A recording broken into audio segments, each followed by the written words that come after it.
ഇന്ന് നമ്മൾ ധ്യാനിക്കുന്ന ഒരു കുഞ്ഞു വിഷയം എന്ന് പറയുന്നത് മക്കളുടെ ജീവിത വിശുദ്ധീകരണത്തിന് മാതാപിതാക്കളുടെ ഉത്തരവാദിത്വം എന്താണ്? മക്കളുടെ ജീവിത വിശുദ്ധീകരണത്തിന് മാതാപിതാക്കളുടെ ഉത്തരവാദിത്വം. കുട്ടികളുടെ ജീവിത വിശുദ്ധീകരണത്തിന് മാതാപിതാക്കളുടെ പങ്ക് എന്താണ് എന്നാണ് നമ്മൾ ധ്യാനിക്കുന്നത്. കുട്ടികൾ ശ്രദ്ധിക്കുക, കുഞ്ഞുങ്ങൾ പഠിക്കുന്നത്, ഇവിടെ നോക്ക്, കുട്ടികൾ പഠിക്കുന്നത് നമ്മുടെ വായിലൂടെ പറയുന്ന ഉപദേശമല്ല, ഉപദേശത്തിലൂടെയല്ല. എന്ന് പറഞ്ഞാൽ കുട്ടികൾ പഠിക്കുന്നത് കാതിലൂടെയല്ല, കണ്ണുകളിലൂടെയാണ്. എന്ന് പറഞ്ഞാൽ നമ്മുടെ ജീവിതമാണ് മക്കള് പഠിക്കുന്നത്. നിങ്ങൾ ഇപ്പോൾ എവിടെയാണോ ഇരിക്കുന്നത്, പള്ളിയിൽ വരുമ്പോൾ, ദേവാലയത്തിൽ വരുമ്പോൾ, നിങ്ങൾ ഇരിക്കുന്ന കസേര ഏതാണ്, സീറ്റ് എവിടെയാണ്, അവിടെയായിരിക്കും നാളെ നിങ്ങളുടെ മക്കളും ഇരിക്കുന്നത്, നിങ്ങളുടെ മക്കളും ഇരിക്കാൻ പോകുന്നത്.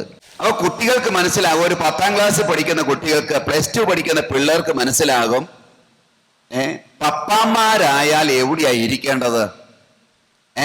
പുറകോട്ട് പോണം, പുറകിലാണ് പപ്പാമാരിരിക്കേണ്ടത്. ഏറ്റവും പുറയത്തെ റോയിൽ ചാരി ഇരിക്കണം. അപ്പൊ പപ്പാമാരായാൽ എന്നാ ചെയ്യണം? പപ്പാമാരായ കുർബാന സമയത്ത് കൈകെട്ടിയൊക്കെ നിൽക്ക. മനസ്സിലായ? താമസിച്ചായാലും വരാം, മോണ്ടലത്തിലായാലും നിൽക്കാം. പപ്പാമാര് മീശ കെളുത്ത് കഴിഞ്ഞാൽ പിന്നെ അച്ഛനൊന്നും ചോദിക്കുകയില്ല.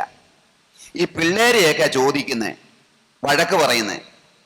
അപ്പൊ വലിയവരായാൽ, പപ്പാമാരായാൽ അവർക്ക് പുറയിലാണ് അവരുടെ സ്ഥാനം. പുറയുന്ന കുഴപ്പമില്ല, ആരും നിർബന്ധിക്കുകയില്ല.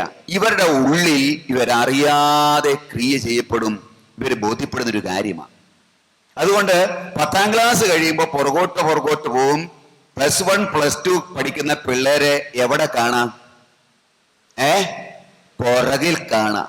+2 വരെ നമുക്ക് കാറ്റഗറീസ് ഉണ്ട്. അത് കഴിഞ്ഞാൽ ഈ പിള്ളേരെങ്ങാനും വന്നാൽ പുറകിൽ വാതുക്കപ്പടിയിൽ ഇരിക്കുന്ന കാണാം. പറ്റുമെങ്കിൽ മോണ്ടലത്തിൽ പുറകിലോട്ടേ ഇരിക്കുകയുള്ളൂ. ഇത് എവിടുന്ന ട്രെയിനിങ് കിട്ടിയത്? ട്രെയിനിങ് കിട്ടിയത് അപ്പനിൽ നിന്നാണ്, അമ്മയിൽ നിന്നാണ് കിട്ടിയത്. അപ്പൊ കുഞ്ഞുങ്ങൾ ഇവിടെ ശ്രദ്ധിക്കുക, നമ്മൾ കുറെ പുണ്യം പറഞ്ഞിട്ട് കാര്യമില്ല, കുറെ നിലവിളിച്ച് കരഞ്ഞ് പ്രാർത്ഥിച്ചിട്ടും കാര്യമില്ല. പ്രാർത്ഥിക്കരുതെന്നല്ല അർത്ഥം, നിങ്ങൾ പ്രാർത്ഥിക്കുന്നതിനേക്കാളും കൂടുതൽ പ്രാർത്ഥിക്കുന്ന ആളാണ് ഞാൻ. പക്ഷേ കാര്യമറിയാതെ വെറുതെ പ്രാർത്ഥിച്ചിട്ട് കാര്യമില്ല. നമ്മുടെ ജീവിതത്തിൽ ചില വിശുദ്ധിയോട് ചേർന്ന തീരുമാനങ്ങൾ എടുക്കണം. ജീവിത നവീകരണം നമുക്ക് ആവശ്യമാണ്. ജീവിത നവീകരണമില്ലാതെ, ജീവിതത്തിൽ മാറ്റമില്ലാതെ പ്രാർത്ഥിച്ചിട്ട് ഒരു പ്രയോജനവും ഇല്ല. എല്ലാ വിശുദ്ധ കുർബാനകളും പ്രാർത്ഥനയും കൂദാശകളും ഇതെല്ലാം എന്താ? നമ്മുടെ ജീവിത നവീകരണത്തിനുള്ളതാ. ഇത് സംഭവിക്കുന്നില്ലെങ്കിലോ? അപ്പൊ നാളെ നമ്മുടെ കുട്ടികൾ എവിടെ നിൽക്കണമെന്നാണോ നിങ്ങൾ ആഗ്രഹിക്കുന്നത്? പുറകെ ഇരുന്നാ മതിയോ? അല്ല, മുമ്പിൽ വരണം. അങ്ങനെയാണെങ്കിൽ നമ്മൾ ഇന്ന് ഇവിടെ മുൻപിൽ, ചേട്ടന്മാര് മുൻപിൽ വന്ന് നിങ്ങൾ നിൽക്കണം, നിന്ന് കാണിച്ചു കൊടുക്കണം. നിങ്ങൾ കാണിച്ചു കൊടുക്കണം. മോനെ, പള്ളിയിൽ വരുമ്പോൾ എവിടെയാ നിൽക്കേണ്ടത്, എങ്ങനെയാ കൈ പിടിക്കേണ്ടത്, എങ്ങനെയാ പ്രാർത്ഥിക്കേണ്ടത്, എങ്ങനെയാ ഭക്തിയോടെ നിൽക്കേണ്ടതെന്ന് അപ്പനെ കണ്ട് പഠിക്കുമോനെ എന്ന് നീ കാണിച്ചു കൊടുക്കണം. അപ്പനിൽ നിന്നാണ് മക്കൾ പഠിക്കുന്നത്, അമ്മയിൽ നിന്നാണ് പഠിക്കുന്നത്. അപ്പൊ മക്കളുടെ ജീവിത വിശുദ്ധീകരണത്തിന് മാതാപിതാക്കളുടെ കടമ, ഉത്തരവാദിത്വം വളരെ വലുതാണിത്.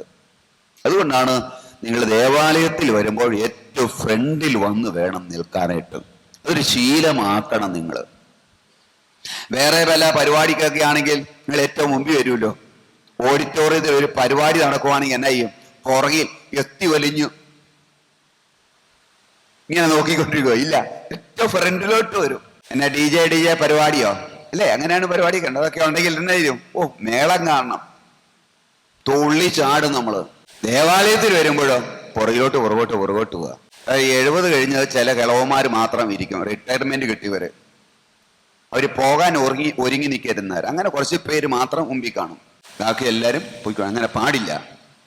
ചേർന്നൊരു ഹല്ലേലൂയ പറഞ്ഞേ, സന്തോഷത്തോടെ പറഞ്ഞേ.